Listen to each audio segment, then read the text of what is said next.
చీర పెట్టినా సారె పెట్టినా మీ సమస్యలకు శాశ్వత పరిష్కారం దొరకదు. అందుకే ఈనాడు ఎడ్యుకేషన్ అండ్ ఇరిగేషన్ మన ఆర్థిక పరిస్థితిని బాగు చేయడానికి, మనల్ని అభివృద్ధి పదం వైపు నడిపించడానికి, మన జీవితాలలో వెలుగును నింపడానికి ఈనాడు మన రాష్ట్ర ప్రభుత్వం కంకణం కట్టుకున్నది. దానికి ఒక ప్రయోగశాలగా కొడంగల్ నియోజకవర్గాన్ని ఎన్నుకున్నాం. ఏనాడైతే మీకు ఇవ్వడానికి ఈనాడు అసైన్మెంట్ భూములు లేవు, మీకు ఇవ్వడానికి కోట్లాది రూపాయలు లేవు, మీకు నేను చెయ్యగలిగిందల్లా మీ పిల్లలకు చదువులు చెప్పించడమే. మీ జీవితాలలో వెలుగులు రావాలి, మీరు బాగుపడాలి అంటే మీ పిల్లలు చదువుకోవాలి. ఇవాళ దామోదర్ రాజ నరసింహ గారు ఒక గొప్ప మంత్రి అయ్యి రాణిస్తున్నాడంటే గొప్పగా చదువుకున్నాడు కాబట్టే, ఇంజనీరింగ్ గ్రాడ్యుయేట్ అయింది కాబట్టే ఈనాడు రాజ్యాన్ని నడుపుతున్నాడు, రాష్ట్రాన్ని పాలిస్తున్నాడు.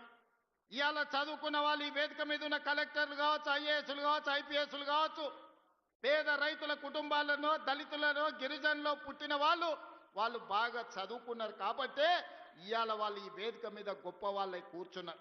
అందుకే మా అక్కలకు ఒక్క మాట చెప్పదలుచుకున్నా, మన జీవితాలలో మార్పు రావాలి, మన బ్రతుకులు బాగుపడాలి, మనం భవిష్యత్తులో గొప్ప వాళ్ళం కావాలి అనంటే మన పిల్లలు చదువుకోవాలి.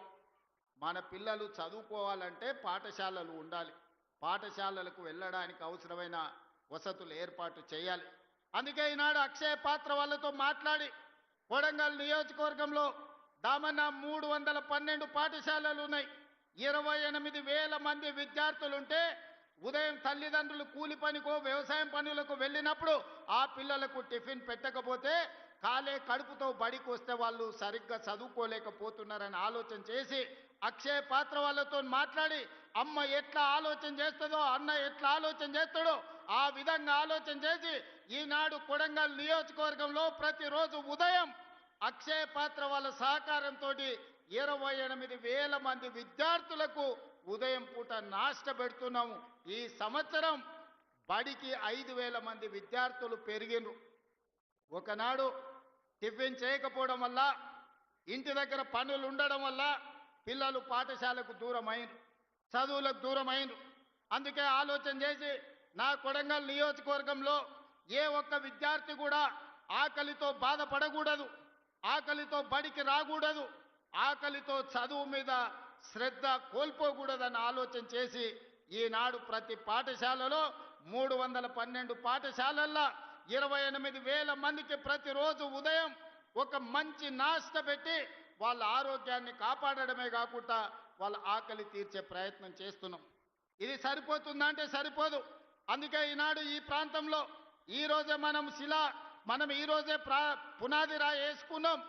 మధ్యాహ్న భోజన పథకాన్ని కూడా ప్రారంభిస్తున్నాం. కొడంగల్ నియోజకవర్గంలో ఏ ఒక్క విద్యార్థి కూడా అమ్మ కోసం ఎదురు చూడాల్సిన పని లేదు. అమ్మలాగా ఈ రాష్ట్ర ప్రభుత్వం మధ్యాహ్న భోజనం పథకాన్ని అమలు చేసి ఆ పిల్లల ఆకలి తీర్చి ఆ పిల్లలు చదువుకోవడానికి, ఆ పిల్లలు దేశ భవిష్యత్తుకు పునాదులు వేయడానికి, తెలంగాణలో పునర్నిర్మాణంలో భాగస్వాములను చేయడానికి మధ్యాహ్న భోజన పథకానికి కూడా ఈరోజు మనం ఇక్కడ ప్రారంభోత్సవ కార్యక్రమం చేసుకున్నాం. ఆనాడు మొట్టమొదటి ప్రధానమంత్రి దేశ స్వతంత్రం వచ్చిన తర్వాత పండిత్ జవహర్లాల్ నెహ్రూ గారు కరువు కాటకాలతో ఆకలితో అలమటిస్తూ బురద మట్టి తిని బతుకుతున్న ఈ దేశానికి